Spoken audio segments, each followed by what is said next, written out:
criada há 20 anos, com sede em Porto Velho, mas atuante em todos os municípios e que já capacitou e formou em cursos profissionalizantes milhares de pessoas, dentre servidores e demais cidadãos do estado de Rondônia. Queremos também destacar que durante a Rondônia Rural Show, a Assembleia Legislativa de Rondônia transferiu sua sede para o município de Ji-Paraná para a realização da sessão extraordinária itinerante que acontece amanhã, quinta-feira, às 9 horas da manhã. Vamos então dar início à nossa programação desta manhã. Neste momento, convidamos o advogado e secretário legislativo, Dr. Carlos Alberto Martins Monvaile, especialista em direito estratégico e que vai falar sobre a Assembleia Legislativa e sua função social. Um olhar sobre o processo legislativo. Seja bem-vindo, doutor. Obrigado. Bom dia a todos e todas. E quero mais uma vez agradecer a presença de vocês aqui nesse momento. Eu quero inicialmente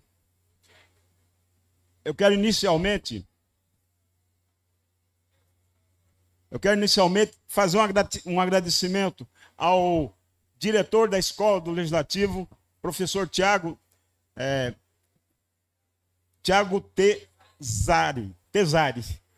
Tesari, por fazer esse convite, me honrar com esse momento especial, obviamente com a autorização do nosso chefe maior, do nosso presidente, Marcelo Cruz. E o assunto que nós vamos falar, o tema que nós vamos abordar é a Assembleia Legislativa, o aspecto social da Assembleia Legislativa, o papel social que ela cumpre na sociedade, com enfoque no processo legislativo. Então nós vamos ter oportunidade, vocês terão a oportunidade de ver o passo a passo do processo legislativo na Assembleia Legislativa, na nossa casa, né? Então eu gostaria de iniciar, então. Vai, gente. Quero iniciar com essa mensagem aí do... Volta. Poxa, os caras estão... Tá difícil, não tá pegando daqui o passador de slide, eu tô lá com o passador de slide lá. Essa mensagem aqui, eu gostaria que vocês lessem, porque é uma mensagem da Escola do Legislativo, que o professor Tiago colocou aí, né? Para que vocês tomassem conhecimento, né, do que a escola faz. Aqui nós temos os nossos 24 parlamentares, deputados e deputadas da 11ª legislatura, que é a legislatura que nós estamos, tá? Atualmente. Tá? Então tá aí, esse é o tema, Assembleia Legislativa e a sua função social. Um olhar sobre o processo legislativo. É isso que nós vamos abordar. Né? No primeiro momento, nós vamos fazer uma retrospectiva história, né? Como surgiu o legislativo, de forma bem sucinta, bem rápida, até porque nós temos pouco tempo aqui. A origem legislativa. A origem legislativa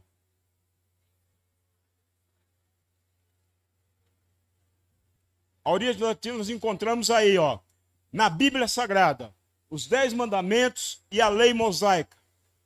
Moisés, que é o autor do Pentateuco, dos 5 livros da Bíblia, ele é considerado um legislador.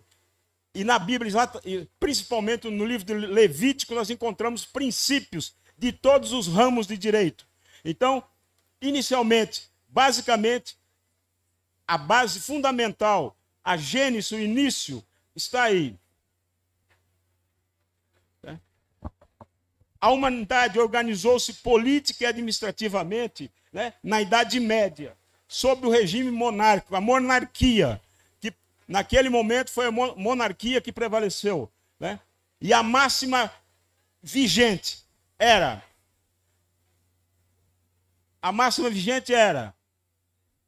o que agrada ao rei tem força de lei. Ou seja, o rei, ele tinha poderes. Estava concentrado na mão do rei, todos os poderes. Né? Mas, com o desenrolar da sociedade e as reivindicações e a busca, pelo aperfeiçoamento, começaram a surgir as primeiras manifestações democráticas. E onde foi que aconteceu isso? Foi exatamente na Grécia e Roma. O berço da democracia foi exatamente na Grécia e Roma. E nós podemos ver, podemos constatar o primeiro efeito prático disso, resultado prático, a instituição da Lei das 12 Tábuas. Ou seja, por reivindicação da sociedade, foi exigida que tivesse uma lei escrita. Então surgiu a primeira lei escrita, a Lei das 12 Tábuas. Era exatamente 12 tábuas onde constava cada ramo do direito daquela época. E os ideais democráticos se fortaleciam. A partir de então, começaram a se fortalecer esses ideais democráticos. E o seu grande idealizador e fomentador foi exatamente Aristóteles, o grande pensador Aristóteles. Ele foi o grande nome, o nome responsável por dar início, deflagrar realmente a democracia e tudo que nós vivemos hoje, né? E ele escreveu uma obra que é famosa e conhecida, né? A sua obra, onde ele coloca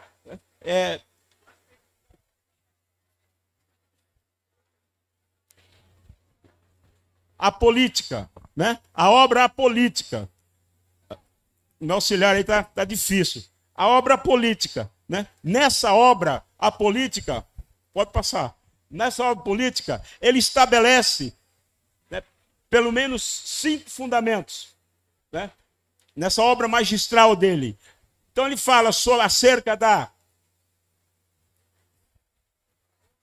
democracia, da forma de governo, os corpos deliberativo, a magistratura e o magistrado.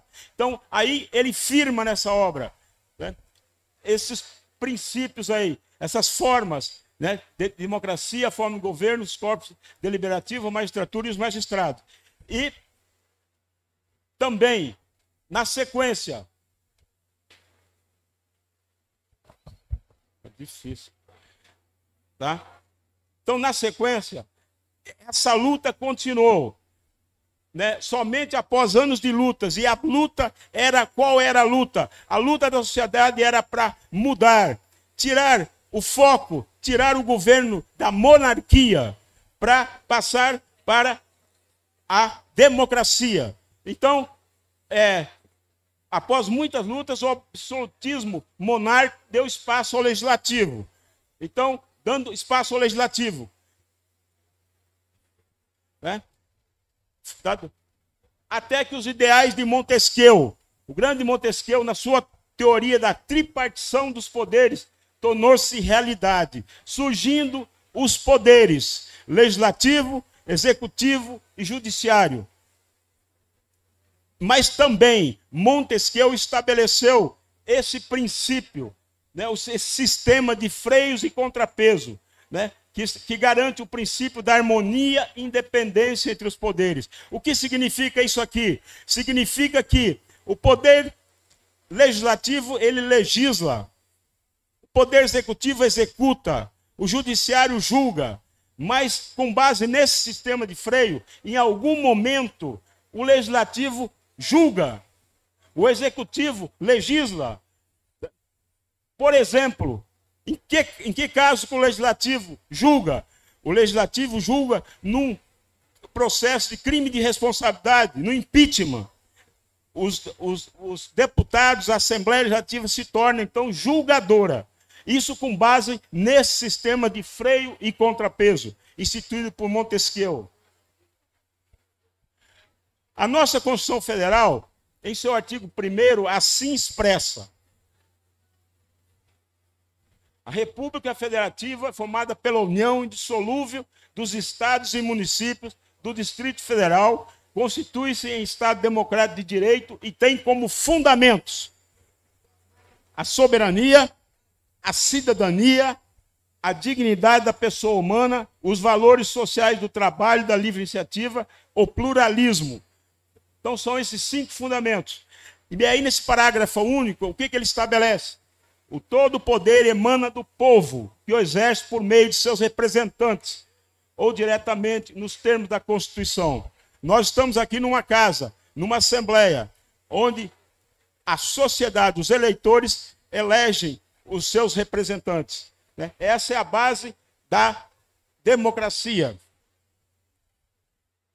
O artigo 2º da Constituição, então ele vem, da Constituição Federal, e dispõe que, de forma objetiva, lá na Constituição, ele define, né, são poderes da União, independentes e harmônicos entre si, o Legislativo, o Executivo e o Judiciário. Isso é o que estabelece a nossa Constituição. Aí a Constituição Federal ainda define, estabelece as atribuições e competência desses poderes, Legislativo, Executivo e Judiciário. Os artigos 44 e 75, acerca do Legislativo, os artigos 76 e 91 sobre o Executivo e o 92 e 126 sobre o Judiciário. Então, esse artigo, ele estabelece de forma bem clara e bem definida quais são as competências de cada poder. E a exemplo da Constituição Federal, nós temos a nossa Constituição Estadual, que da mesma forma também estabelece esses princípios e essas competências. Dá água aí, por favor.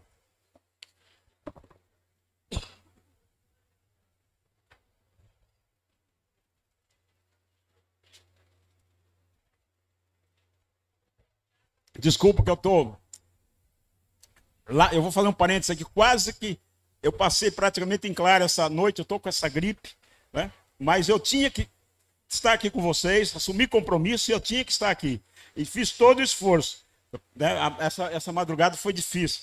Muita febre, dor na garganta, mas graças a Deus estou aqui. Estou conseguindo. Vocês desculpem aí, tá? Tá falhar um pouquinho a voz, mas eu estou aqui. Então, a Constituição...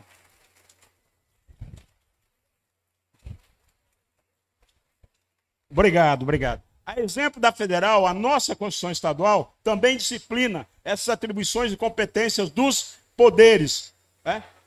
E está lá contida nos artigos 26 a 47 do Legislativo, 54 a 73 do Executivo e 74 a 106 do Judiciário. Eu só quero fazer um parênteses aqui para informar para vocês que na nossa página da Assembleia Legislativa, qualquer um de vocês pode acessar e vocês terão tanto a Constituição Estadual atualizada quanto o regimento interno. Depois eu vou estar passando o endereço da nossa página, tá? Para vocês anotarem. Quando vocês quiserem fazer consulta, eu sei que aqui tem futuros advogados, né? E vão precisar de fazer pesquisa. Na página nossa da Assembleia, a Constituição Estadual está atualizadíssima. Só informação. Próximo, não. Então, o que é a Assembleia? Vamos entrar na Assembleia Legislativa. O que é a Assembleia Legislativa? Aí nós temos uma definição aqui. Tá? É a casa do povo onde são elaboradas e aprovadas as leis de determinado Estado. No regime democrático, é sempre um colegiado eleito pelos cidadãos com mandato certo, geralmente reelegível. Funciona em momentos distintos no tempo, por meio de reuniões que se denominam sessões legislativas, podendo estar essas variar num determinado tempo de duração dos mandatos, que é a legislatura. No Brasil, assim como em Rondônia e nas demais unidades federadas, uma legislatura se constitui de 4 sessões legislativas. Isto é, 4 anos. Sessão legislativa, ela é anual, ela inicia em 15 de fevereiro a 30 de junho. Aí tem um interregno no mês de julho, de 1º de agosto a 15 de dezembro. Esse é o período da sessão legislativa ordinária. Faltou colocar ali, ordinária. Tá? É nesse período, 15 de fevereiro a 30 de junho, 1º de agosto a 15 de dezembro. Constitucionalmente, a função da Assembleia Legislativa, por meio de seus membros, tem 2 funções: legislar e fiscalizar. Então, a Assembleia, a função dela é legislar, é elaborar leis e fiscalizar. Fiscalizar o quê? Fiscalizar os atos do Poder Executivo. A Assembleia tem instrumentos, tem meios de exercer essa fiscalização, através de comissões, tal. Em alguns momentos pode ser através de uma CPI, uma comissão de inquérito, para apurar, né, até mesmo irregularidades. A Assembleia tem esse poder, né, fiscalizador. O Poder Legislativo rondoniense foi instituído pela Lei Complementar 41, de 22 de dezembro, 22, não é 23, está errado, é 22 de dezembro de 1981, que criou o Estado de Rondônia. Desculpa aí que está equivocado aí. É 22 de dezembro de 1981. Foi uma lei complementar federal que criou o Estado. E nessa lei foi previsto, né, a criação do poder, naquela época, poder constituinte. Porque ela criou o poder constituinte. Que os primeiros deputados tomaram posse como poder constituinte com a finalidade de escrever a primeira Constituição, né, que foi promulgada em 6 de agosto de 1983. 6 de agosto agora vai estar completando 40 anos. Então, nós estamos falando do poder legislativo. Ele é exercido pela Assembleia Legislativa, constituída de 24 parlamentares, né, que legislam e fiscalizam o poder executivo, como nós já falamos. A Assembleia está em sua 11ª legislatura. A atual legislatura é a 11ª. Elaborou 2 constituições do Estado.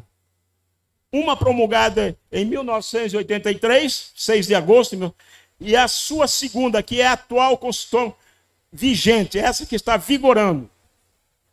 Ela foi promulgada em 15 de setembro de 1989 e está vigente. Até o momento, aí nós temos a produtividade legislativa. Durante esses 40 anos, isso aqui está atualizadíssimo. Tá? A Assembleia aprovou 160 emendas constitucionais, 1.193 leis complementares, 5.543 leis ordinárias, 2.124 decretos legislativos e 538 resoluções. Essas foram as normas que a Assembleia, no seu papel legislador, elaborou no transcurso desses 40 anos. Além de inúmeras outras proposições. Nós estamos falando de leis, ali são normas. Mas, como requerimentos, votos de louvor, voto de repúdio, indicações, os quais fazem parte integrante do trabalho, né, legislativo e fiscalizador, né, que viabiliza o exercício das atividades parlamentares. O parlamentar, ele usa desses instrumentos para poder legislar. O trabalho dos parlamentares, membros do poder, são desenvolvidos no plenário, seja na sede do poder, seja quando a sua sede é transferida, como é o caso agora. A nossa sede está transferida aqui para Ji-Paraná. Precisa ser transferida, precisa ser aprovado um projeto de resolução autorizando. A Assembleia autoriza ela a funcionar aqui. Dia 25, amanhã, né? Nós teremos a nossa Assembleia Extraordinária Itinerante. Né? Então a sede foi transferida. Além também, os deputados exercem suas funções nas comissões permanentes e temporárias. Nós temos 15 comissões permanentes na casa. E as temporárias. As temporárias são aquelas que são criadas com tempo determinado, prazo determinado. Também os deputados atuam nas audiências públicas. As audiências públicas têm a finalidade de discutir, debater assuntos de interesse da sociedade. Aqueles assuntos que a sociedade levam até a Assembleia, através de um deputado, e solicitam, então, que seja debatido, discutido aquele assunto, para o interesse da sociedade. Então, é aprovado o requerimento, aprova-se o requerimento do parlamentar, definindo uma audiência pública, onde vão ser convidadas todas as autoridades envolvidas no caso, aquelas pessoas que têm poder de decisão, para que se debatam o assunto e cheguem a uma conclusão final. Tá? E além além das audiências públicas, também nós temos as frentes parlamentares, que as frentes parlamentares é uma espécie de uma comissão, mas para tratar de assunto específico. Por exemplo, recentemente foi aprovado uma frente parlamentar da mulher. A Assembleia Legislativa aprovou especialmente para a mulher, para tratar de assuntos da mulher. Todo e qualquer assunto concernente às mulheres. Agora vamos ver como se desenvolve no dia a dia as atividades do Poder Legislativo. Como que se dá na prática? Como que os deputados legislam, elaboram leis? Os 24 parlamentares, no exercício de suas funções legislativas, aprovam as seguintes espécies normativas: as leis, utilizando-se dos instrumentos legislativos e do processo legislativo.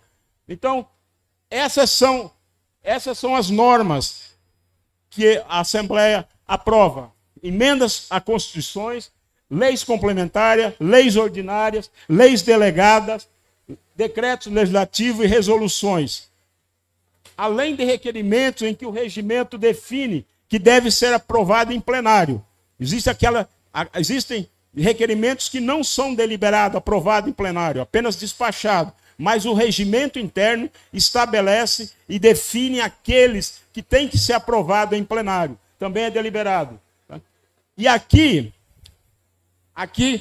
nós estamos mencionando aí a Lei Complementar 236, que é a lei responsável, né, que define a forma e a maneira de, na redação ou na elaboração dos projetos, deve-se observar o que essa lei disciplina. Essa lei aqui, no nosso caso aqui, ela basicamente é uma cópia, né? Uma cópia lógico, feitas as devidas adaptações da federal. Existe a Lei Complementar 95 federal, que trata do mesmo assunto, sobre a elaboração, redação, alteração e consolidação das leis. Essa lei, ela traz todos os detalhes que devem ser observados pelo deputado, pelos assessores, quando elaboram os instrumentos legislativos, aqueles projetos que ao final, após a votação, vão se transformar em lei, em norma legal. Qual deve ser a participação do cidadão na atuação parlamentar? Será que o cidadão tem papel ou não tem? Tem ou não tem? Tem. O parlamentar, obviamente, é o representante do povo e exerce o mandato para o bem comum de toda a população, né? Essa é a premissa. Isso deve ser. Agora, o cidadão eleitor deve acompanhar o desempenho do seu representante. Isso é exercício de cidadania. É dever nosso, né? Aqui nós estamos com o nosso auditório repleto de jovens que amanhã estarão nos comandos, né? Estarão nos comandos. Mas com certeza a maioria aqui já são eleitores, a grande parte aqui, né? Então, temos que ter consciência, nós precisamos ter consciência que o eleitor tem que acompanhar, eleger o parlamentar, acompanhar o parlamentar, o que o parlamentar está fazendo, né, em prol da sociedade. Isso é um direito, é um direito. Também, o eleitor deve também reivindicar, opinar e sugerir proposta de ação social. Tem que colaborar com os parlamentares, levar, né? O eleitor também dá a sua parcela de colaboração. Isso é muito importante para a cidadania. Jamais devemos pensar que com apenas o exercício do nosso voto está cumprido o nosso papel cívico. Não. Cada um de nós somos responsáveis pela grandeza do nosso Estado. Cada um de nós temos responsabilidade. E precisamos fazer a nossa parte. Qual a importância da Assembleia Legislativa para a sociedade rondoniense?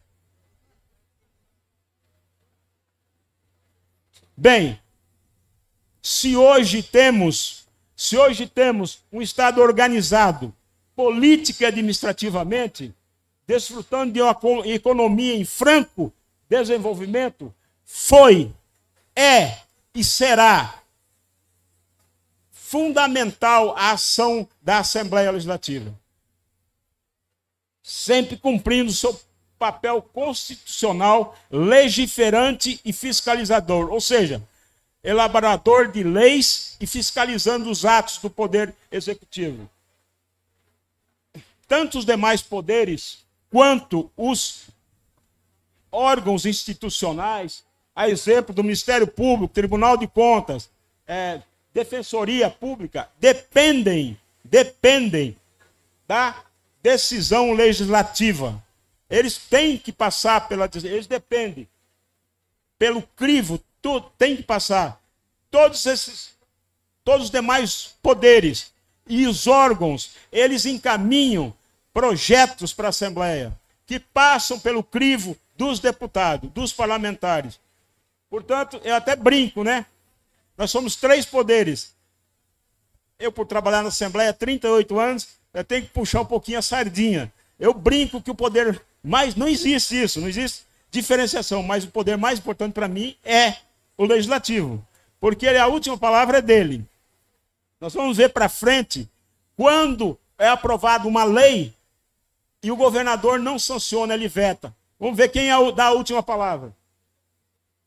É a Assembleia Legislativa que aprova anualmente o conjunto de leis orçamentárias, ou seja, a LDO, o PPA e a LOA, que é a Lei Orçamentária. Na lei orçamentária onde está prevista toda a receita e despesa anual, ano a ano, para o Estado. Então, esse conjunto de leis é sumamente importante para a economia do Estado e o desenvolvimento do Estado, né? A aplicação dos recursos. E a Assembleia quem dá a palavra, a última palavra, sobre essas leis. Portanto, as decisões tomadas no âmbito da Assembleia Legislativa, sejam quais forem, reflete diretamente no aspecto social e econômico do Estado. Isso é uma realidade. Não adianta fugir disso. Infelizmente, muitas vezes nós ouvimos comentários depreciativos à Assembleia Legislativa. E eu não concordo. Se ocorreu problemas no passado, não foi a Assembleia poder. A instituição não tem nada a ver com alguns membros que agiram de forma desvirtuada. E cada um responde pelo seu CPF. E aqueles que fizeram isso responderam na justiça e ainda respondem. Mas não podemos, de forma alguma, querer generalizar, depreciar o poder. Eu não aceito enquanto funcionário da Assembleia. Porque ali não é, como um dia eu ouvi de alguém, até meu amigo, pessoa chegada, dizendo que a Assembleia era um antro. Não, eu não aceito, não é um antro. A Assembleia é um poder importante, sumamente importante.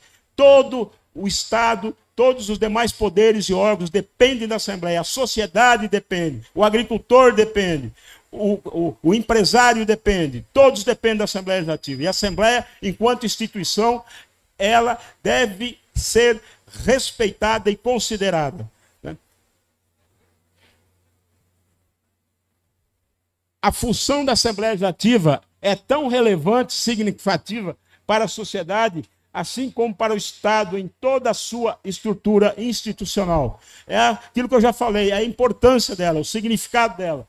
Ela é sumamente importante, o papel dela, o papel legislador, o papel fiscalizador. A Assembleia Legislativa, no exercício de suas funções, ao longo de seus 40 anos, que nós estamos completando esse ano, como já vimos, aprovou mais de 6.000 leis. Dentre essas, nós destacamos algumas leis aqui, passar rapidamente. Tá?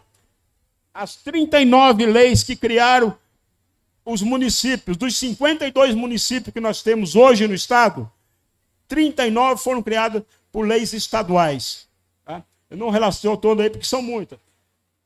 Essa lei específica aqui, a Lei 231, ela instituiu um programa de incentivo tributário para a implantação ou modernização do empreendimento industrial, agroindustrial. Isso aqui foi em 2000, na época que era o governador Bianco, e foi sumamente importante para o desenvolvimento do Estado. A Lei Complementar 233, que instituiu o zoneamento socioeconômico, foi também muito importante. Rondônia é um estado predominantemente agrícola, surgiu como um estado agrícola. A força de Rondônia foi a agricultura e também a pecuária, mas principalmente a agricultura. E esse zoneamento estabeleceu, definiu de forma clara como os agricultores, aqueles plantadores, aqueles donos, tiveram estabelecido, definido as áreas, porque essa lei ela define quais as áreas podem ser exploradas na agricultura. Foi muito importante. Também nós tivemos essa outra lei, que em 2002, que trata sobre recursos hídricos. É um bem mundial. E Rondônia, em 2002, aprovou essa lei. Esse projeto aqui foi debatido na época com as universidades, foi feita audiências públicas, as ONGs interessadas no assunto debateram muito. Foi um projeto participativo, houve a participação da sociedade. Também nós temos a lei que criou o PROACAP, que capacita professores.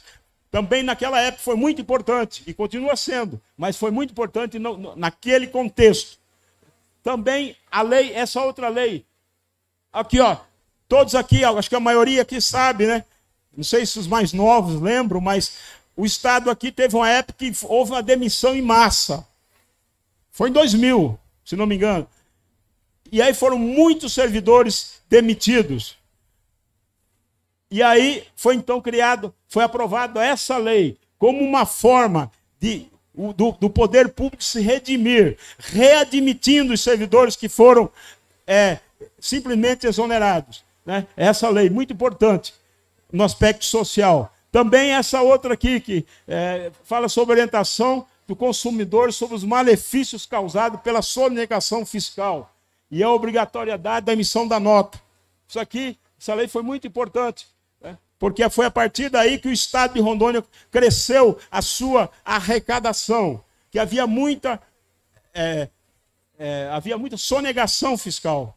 Né? E essa lei, então, estabeleceu isso. Essa outra que criou o Centro Estadual dos Direitos da Mulher, essa outra que instituiu o passe livre para os maiores de 65 anos, outro aspecto social que a Assembleia se preocupou. Essa aqui, essa bem de 84, é quase lá do início da Assembleia, mas ela instituiu e obrigou o uso de produtos regionais na merenda escolar. Né? Eu não sei se ainda está sendo colocado em prática, mas a lei existe. Tá? Também essa penúltima que criou a Fundação de Hematologia e Hemoterapia, Femeron, que tanto faz, né? Salvando vidas aí, com doações de sangue, recebendo sangue, né? E prestando, atendendo os hospitais e clínicas que necessitam. E por último, essa lei aqui que criou o Hospital Regional de Extrema e Hospital São Cosme e Damião em Porto Velho, que também foi uma luta na época para aprovação, e foi aprovado. Foi resolvido um problema gravíssimo que existia naquele contexto com relação às crianças, especialmente aqui de Porto Velho. Né? E foi criado, então, esse hospital. Bem, agora, rapidamente. Quanto tempo? Alguém tá controlando o tempo para mim aí? Me dá toque no tempo aí. Agora nós vamos entrar. Agora sim, eu gostaria da atenção de vocês. O passo a passo do processo legislativo na prática, na Assembleia Legislativa. O processo legislativo se dá por meio de apresentação e tramitação dos seguintes instrumentos legislativos. Mas antes, porém, eu quero dizer o que é o processo legislativo. O processo legislativo é o trâmite, ou seja, o passo a passo, desde o momento em que o projeto é apresentado em plenário até o momento em que ele é aprovado, finalmente, feito o seu texto final, que nós denominamos o regimento nosso de autógrafo, e é encaminhado para o Executivo, para sanção ou para o veto. Então, esse passo a passo, esse trâmite é o processo legislativo. Só que os deputados parlamentares, eles utilizam-se para o exercício da sua função legisladora, eles utilizam esses instrumentos aqui, legislativos, que é a proposta de emenda à Constituição. Tá? Para fazer uma emenda à Constituição, apresenta a proposta de emenda.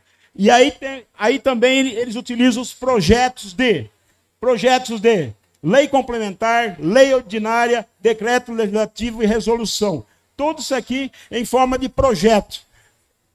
Ele apresenta.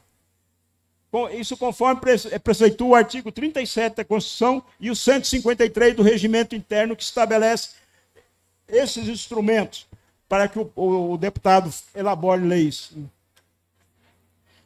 Agora, sendo autoria do parlamentar, o projeto, esse projeto é elaborado no gabinete do parlamentar, protocolizado na assessoria da mesa diretora e lido na primeira parte da ordem do dia da sessão ordinária. A ordem do dia é aquele momento deliberativo na Assembleia, lá no plenário. E a ordem do dia ela se compõe de dois momentos, a primeira parte e a segunda parte. A primeira parte é para apresentação de projeto, de proposições, que nós chamamos. O próprio regimento, no artigo 146, ele trata todos aqueles instrumentos que nós vimos de proposições. Então, é o momento da leitura. A segunda parte é a deliberação. Caso o projeto de lei seja de autoria de outros poderes, ou dos demais órgãos, né, que é o Ministério Público, Tribunal de Contas, a Defensoria, né, elas são encaminhadas, os poderes encaminham através de mensagem, porque os poderes se comunicam através de mensagem. Os órgãos encaminham através de ofício. E uma vez recebido na Assembleia, esses projetos têm que ser lidos no expediente da sessão ordinária, porque é no expediente, nesse espaço da sessão, que se dá o princípio da publicidade, para que todos os parlamentares tenham conhecimento. Próxima.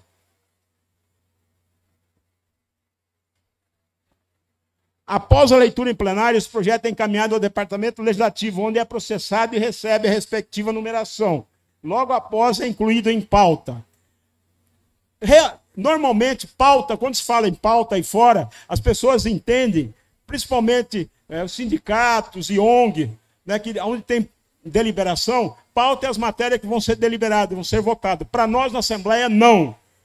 Pauta, para nós, é a relação dos projetos apresentados que são inseridos no SAPL, para o conhecimento dos demais pares e também a apresentação de emendas, se assim desejarem. Então, é para o conhecimento. Eles são publicados para conhecimento. E os deputados analisarem que todo deputado tem o direito de apresentar emenda, ou seja, modificar aquele projeto.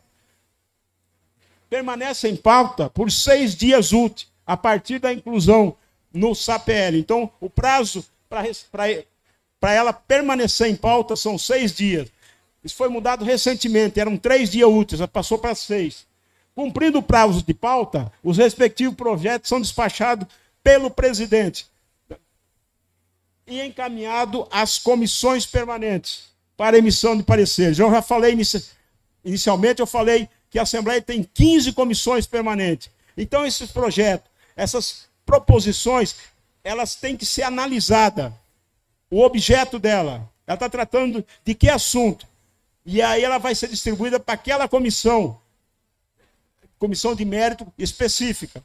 Mas todos os projetos, a primeira comissão permanente que se manifesta é a Comissão de Constituição e Justiça e de Redação. Todo e qualquer projeto. Seguindo para a comissão de mérito, que é aquela específica, e por último a Comissão de Finanças e Orçamento, se for o caso, que tem matérias que não passam pela finança. Para passar pela finança depende de ter reflexo no orçamento. Após o parecer de todas as comissões permanentes para as quais foi distribuído, tendo pareceres favoráveis, então está apto a ser incluído na ordem do dia, isto é, ser deliberado em plenário. Caso seja contrário, na forma disposta no regimento interno, vai ao arquivo. Então, a comissão ela emite parecer, sendo favorável, ela segue para a comissão seguinte. Se for parecer contrário, ela já vai para o arquivo. Aquela proposição morre. O nosso regimento interno define que é competência exclusiva do presidente organizar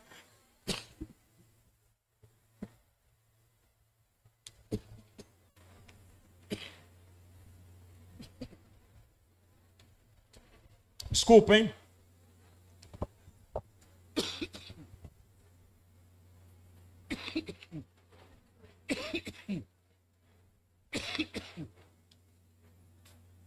Então, o nosso presidente ele tem prerrogativa exclusiva em organizar, tá, e apresentar, inserir matéria na ordem do dia.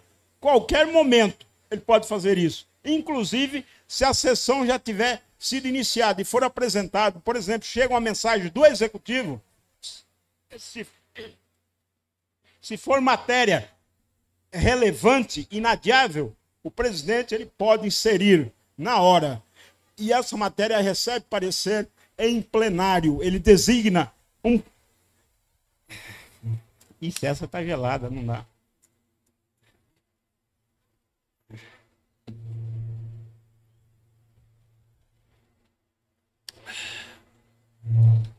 Então, essa matéria, que entra de última hora, é designada um relator em plenário. Aí ele dá o parecer oral. Porque esses pareceres dados na comissão, quando ela é distribuída, e segue o rito normal, é por escrito. Mas nesse caso, ele dá o parecer no ar. Bem, aprovada em sessão, em 2 turnos, discussão e votação, o projeto é encaminhado ao departamento legislativo que elabora o autógrafo, é o texto final. Inclusive, caso tenha recebido emenda, são 3 momentos que o projeto pode receber emenda. Em pauta, a pauta que nós esclarecemos atrás, aquela relação, nas comissões, quando está tramitando na comissão, pode ser emenda, e em plenário, no momento em que ele vai ser discutido e votado. Então, são esses 3 momentos. E aí, quando ele é aprovado, o departamento legislativo elabora o texto final. Se teve emenda, é incluída a emenda. Os projetos de leis ordinários são votados pelo processo de votação simbólico, por maioria de votos. Isto é, o presidente expressa da seguinte forma, quando ele coloca em votação: os deputados favoráveis permaneçam como se encontram, os contrários se manifestam. Isso é a votação simbólica que nós chamamos, que o regimento nosso determina. Os projetos de lei complementares são votados pelo processo de votação nominal, ou seja, os deputados são chamados, à medida que o secretário chama, como vota o deputado. Aí ele pode votar sim, não ou abster-se. Essa é a maneira. E é anotado, é numa relação. E para a sua aprovação deve ter no mínimo maioria absoluta, ou seja, 13 votos. Tem que ter no mínimo 13 votos para ser aprovado. Se tiver 12 votos, ele está rejeitado. Tanto o projeto de lei ordinário quanto o projeto de lei complementar, assim como a proposta de emenda constitucional, necessariamente passam por 2 votações, isto é, primeiro e segundo turno, devendo em ambas as votações ter a votação mínima regimental para serem consideradas aprovadas. O regimento define a votação mínima que precisa para ser aprovado. A exceção a essa regra é dos projetos de lei orçamentária, que, embora sejam projetos de lei ordinário, o regimento interno define que são submetidos a uma única discussão. Isso aqui é exceção à regra. Tá? Apesar de ser um projeto de lei, eles são votados em uma única discussão e votação. Nos casos de projeto de leis, após elaborado o autógrafo, o mesmo é encaminhado ao Poder Executivo por meio de uma mensagem, que é a forma que os poderes se comunicam.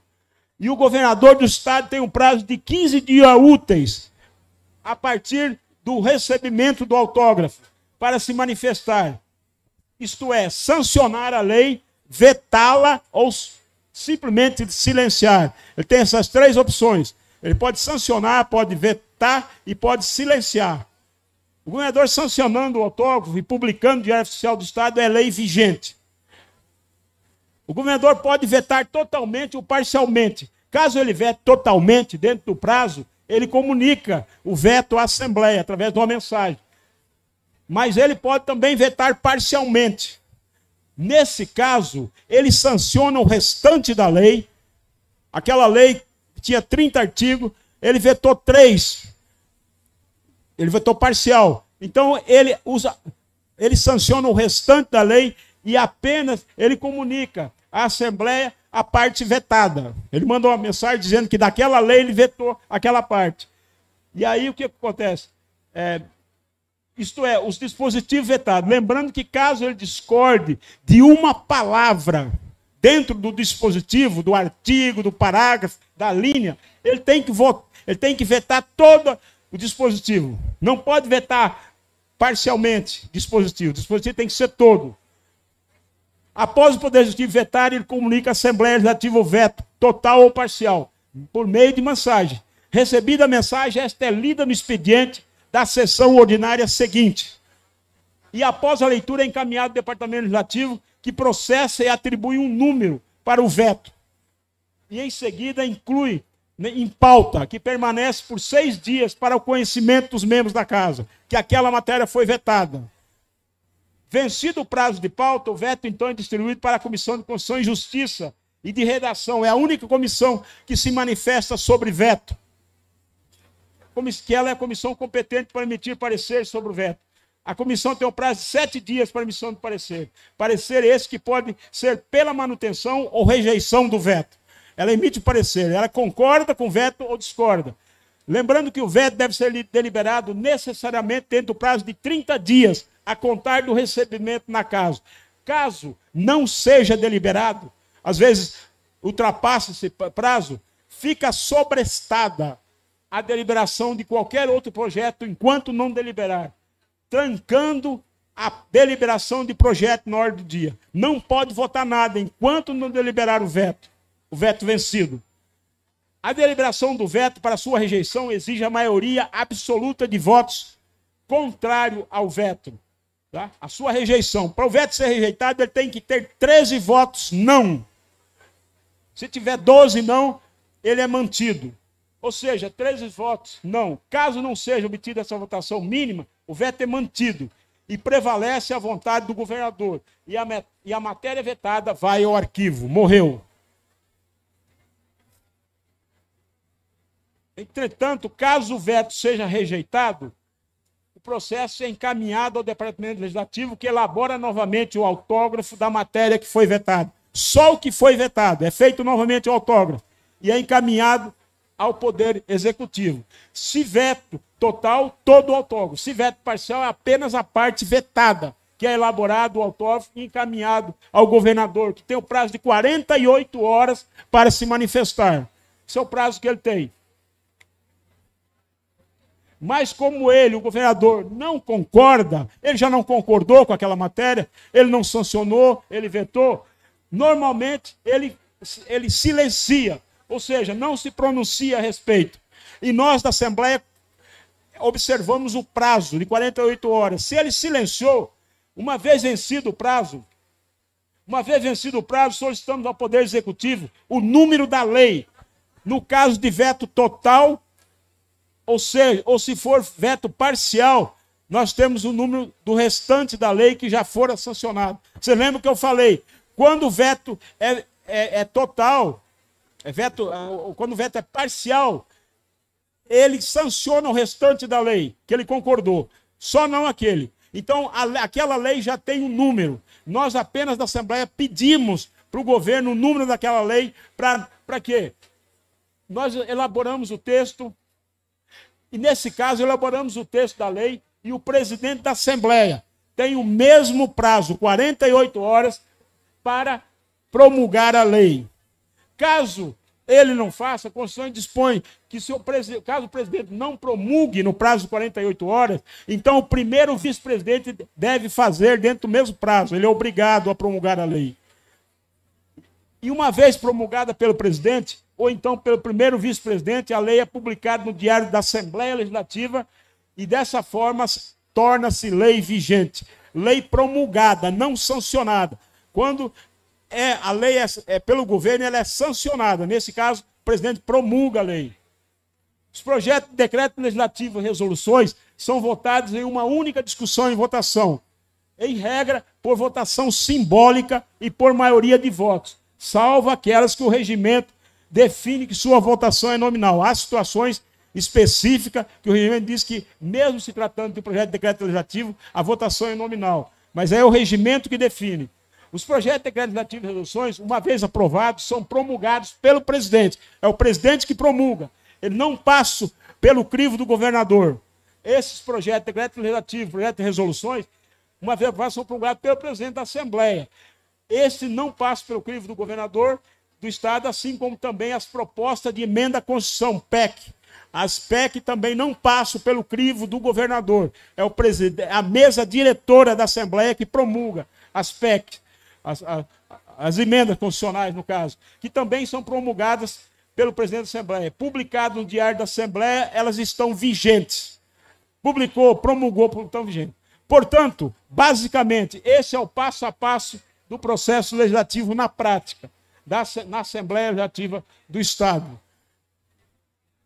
Eu fiz correndo, desculpe aí, fiz correndo, porque estou cobrando o meu tempo aqui, e desculpa pela minha gripe violenta que eu estou, tá? Mas eu vim porque eu tinha compromisso de estar aqui. A minha esposa queria me levar para o hospital. Eu falei, não, se for para o hospital, não quero me internar e eu não quero. Eu tenho compromisso, tenho que estar lá. Né? Mas vocês desculpem, que não foi.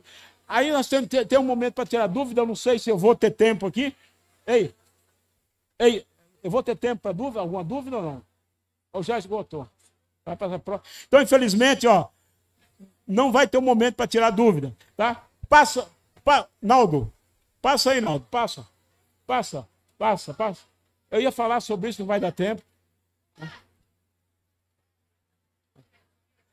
Para aí, só vou concluir aqui, tá? Tá, doutora? Só vou concluir.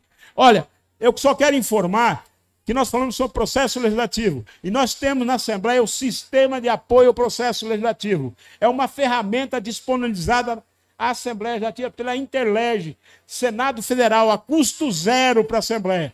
E essa ferramenta, ela está na página da Assembleia. Portanto, vocês podem acessar a página da Assembleia que vocês vão encontrar o SAPL. Vocês fazer toda a consulta sobre o processo legislativo, sobre leis que estão tramitando na casa, projetos que estão tramitando na casa, leis que já foram aprovadas, todas as informações têm.